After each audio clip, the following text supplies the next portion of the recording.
So many glasses.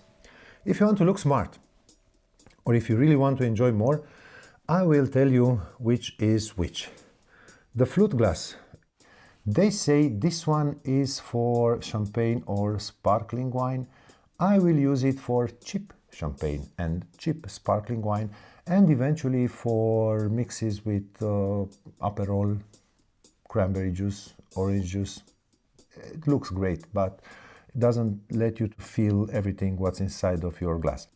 A good sparkling wine or a good champagne, I will try it from the white wine glass. You see, white wine glasses and for rosé, those are the glasses also. They have in common a smaller surface on which the wine is in contact with the air. If the wine gets warmer, you will not enjoy it. This one is the burgundy glass. It's great for Pinot Noir. They grow a lot of Pinot Noir in Burgundy, soft red wines. For strong red wines, we have the Bordeaux glass. It's great for Cabernet, it's great for any kind of blend. Spanish, Italian, French, Austrian, it doesn't matter. This wine is for strong wines. This oversized glass, well, this one is for old wines. Don't rush yourself to put the wine, if it is old, in a decanter. You may damage the wine.